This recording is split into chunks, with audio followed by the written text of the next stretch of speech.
Salut tout le monde, c'est Nive, encore en quarantaine, c'est déjà pas assez que ça fait pratiquement un mois qu'on est en dedans. Maintenant, il neige.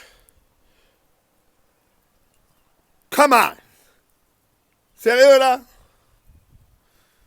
Tout ça pour dire, on n'a pas le choix. Au moins la vue est belle, c'est beau, on se croirait à Noël. Mais non, on est en avril. Alors écoutez, aujourd'hui je m'entretiens avec Joe Robert, vous connaissez Joe, qui a fait toutes sortes de projets extraordinaires, dont Fiston, il nous en parle aujourd'hui.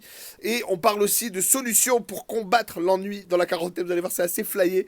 Mais sinon en règle générale, je vais vous parler un peu de moi pendant cette quarantaine. Ça va. Ça va, je parle à mes fans, je parle à des amis avec qu'est-ce qui se passe justement. Mais il y a une chose que je suis tanné de ramasser des jouets, tabarnak. Je suis plié en deux toute la journée. Vous savez ce qu'il a fait hier? Après avoir fini de ranger son bac de Lego en chantant sa chanson de ramassage. Oui, parce qu'il y a une chanson de ramassage qu'il n'y a que toi qui chante comme un con là. Une fois que j'ai tout fini, là il a décidé de prendre tout le panier et de le revider devant moi. J'ai été insulté. J'ai été insulté. Je suis parti dans ma chambre, j'ai pris 5 minutes pour respirer, le petit colis. Donc, à tous les parents, courage. À toutes les profs et à toutes les gardiennes d'enfants dans les garderies. Merci. Bravo. Votre patience est légendaire. Vous avez une place au paradis pour vous. Que vous avez fait dans la vie, madame, monsieur? J'ai travaillé en garderie. C'est direct. Allez-y, tournez à gauche, on vous attend. Sinon, d'ici là, mesdames et messieurs, soyez prudents. Restez à la maison. On se protège. On va passer à travers tout ça. Ça va aller. Vous allez voir qu'après, on va se voir en live et on va se dire alors, qu'est-ce qui se passe? Et tu te rappelles, c'était malade. Voilà. Alors, avec nous aujourd'hui, Joe Roberge. Joe, qu'est-ce qui se passe? Allô, monsieur Roberge? Bonsoir, bonjour. M'entendez-vous, là? Je vous entends bien. Je vous entends métallique un peu, mais je vous entends. Métallique, j'adore.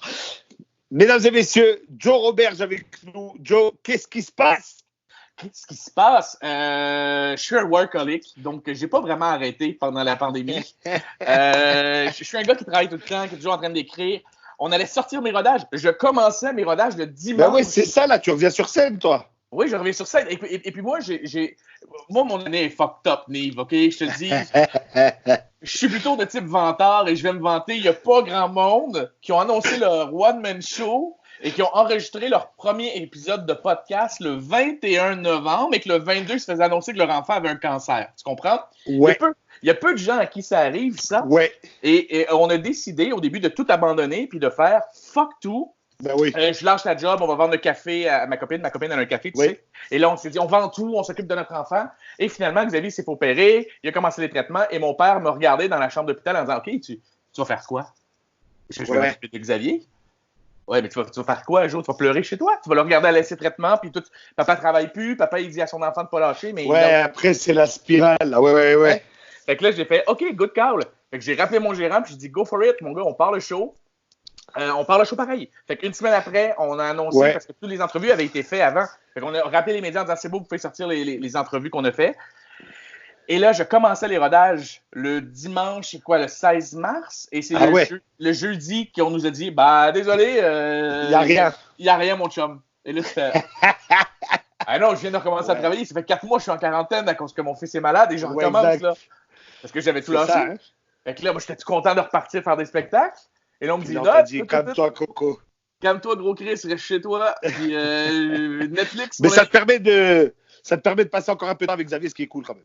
Top shape. Écoute, Xavier a terminé ses traitements le lundi. Le lundi. Et moi, j'avais dit à Xavier, tu retournes à l'école le lundi. Moi, je recommence à travailler le lundi. On repart la machine. Et le jeudi, il s'est fait dire tu rentres plus à l'école. Le petit gars, là, depuis le mois de novembre, il veut retourner voir ses amis. Il a fait 4 jours, puis il se fait dire retourne jouer au PlayStation chez toi. Fait que comment il va? Ouais, mais comment il va? Ça va? Ouais, ok, cool. C'est un battant, ce petit man. On le suit. Tu as partagé ça à travers les réseaux sociaux, fait qu'on a suivi un peu.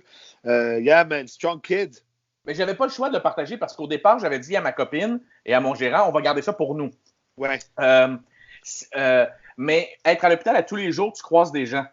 Et là, les gens, à un moment donné, commençaient à m'arrêter dans les corridors, faire des selfies. Tu fais, écoute, mon fils est sur une table d'opération en ce moment. C'est pas le temps, là. Pas le temps, mais les gens ne le savent pas. Donc, ils m'arrêtaient à la sortie, Et là, tu as sorti ça, ouais. Et surtout parce que, tu sais comment c'est quand t'es connu, tu croises quelqu'un à l'hôpital, lui, il dit à son ami qui te vit à l'hôpital, son ami dit je pense qu'il est malade, Robert. Écoute, ça m'est revenu, une amie à moi s'est fait appeler. Hey, sais-tu vrai que l'enfant à Joe a un cancer généralisé puis qu'il va mourir? Wow. Ouais. Ta copine, il faut contrôler l'info parce que si ça tombe dans les mains d'un site internet X qui veut sortir la nouvelle absolument, va peut-être pas dire les bonnes informations.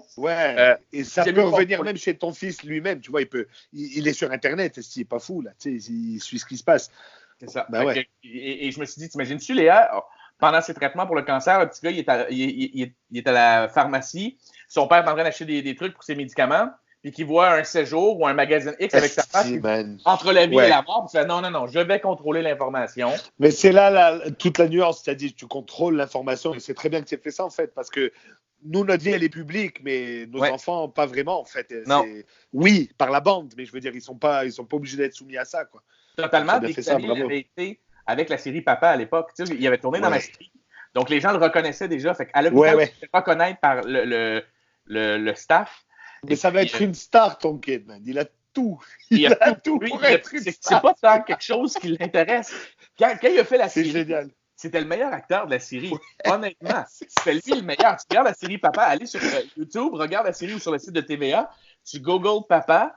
Complètement. Il y avait 5 ans à l'époque. Il jouait avec moi, Marie-Soleil Dion, Louis-Olivier Moffett. Des gars en forme, quoi. Des gens qui savent ce qu'ils font, là. Virginie Fortin. Il échangeait les répliques avec nous, là. Puis il fait fuck. Des fois, on se trompait dans nos répliques. Puis c'est lui qui disait couper, c'est parce que tu t'es trompé. Puis tu fais improvise.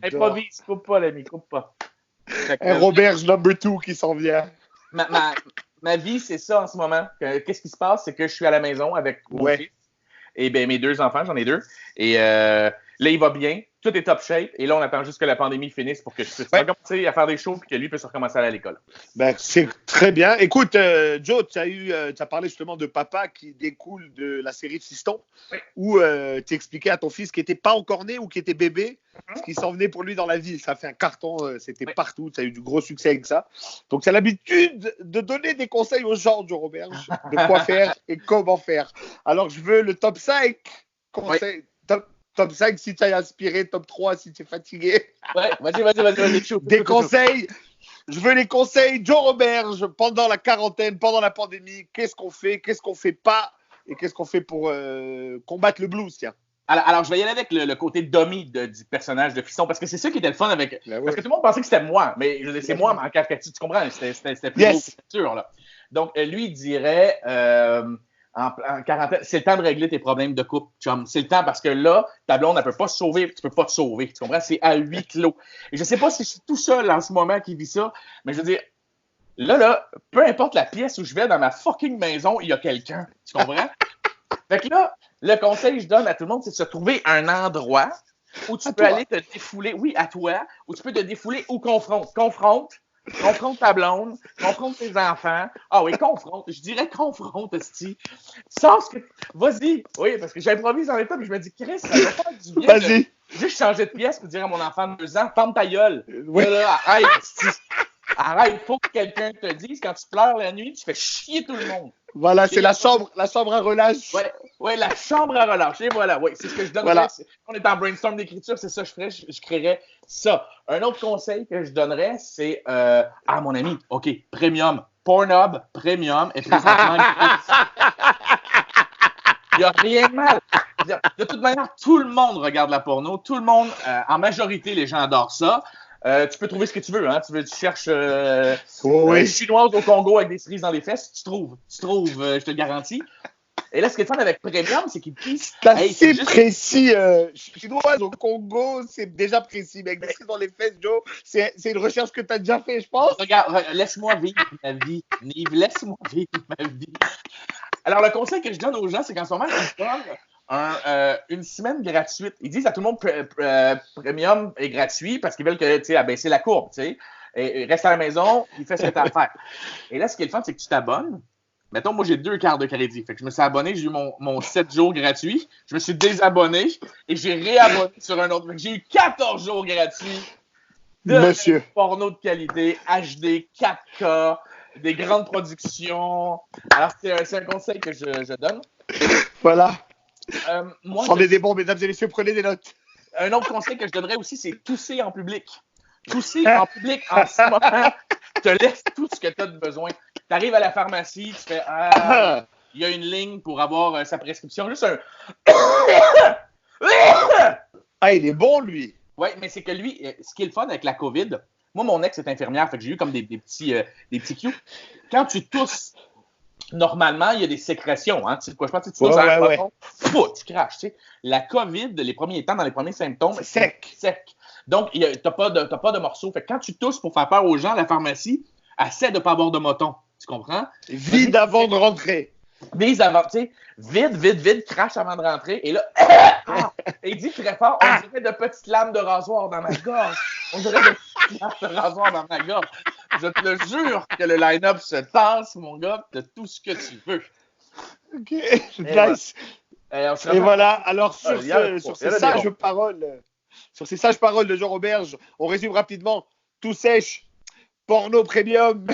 Et la petite pièce de relâche. Voilà, la chambre relâche. Et ça devrait bien aller pour tout le monde. Joe, merci d'avoir passé ce temps-là avec nous. C'était Qu'est-ce qui se passe? Prends soin des tiens, reste en dedans. Embrasse le petit Xavier pour nous très fort, on l'aime. Et le petit bébé aussi qu'on ne connaît pas encore et c'est bien comme ça. Il fait chier le plus jeune. Le plus jeune, il est pas encore beau et agréable. Il fait juste pleurer et chier. Je suis là-dedans, moi aussi. Je suis là-dedans, mais on les aime. Moi, tous les matins, frérot, c'est à l'aurore. 5h30 avant le soleil, Nivet debout. Tu veux que je te relance? Écoute, il y a 2 ans et 3 mois, 4 mois maintenant, et on compte sur les doigts d'une main les nuits qu'il a fait depuis sa naissance. Oh! Non, nous, on est dans cette merde-là. Nive, tu sais ce que c'est qu'une nuit blanche? Chapeau bas! Chapeau bas, monsieur! Eh bien, moi, mon truc, tu sais, c'est un truc que je donne pour. C'est un gratuit, celui-là. Ça, c'est en plus. J'ai déjà fait un burn-out, moi, il y a 10 ans. Donc, chaque fois que ça fait 2 nuits de suite, mettons que c'est moi qui se lève, je vais juste dire à ma copine, j'ai l'impression d'avoir des symptômes de burn-out, je suis super fatigué. Et là, la nuit d'après, elle me dit c'est correct, reste couché.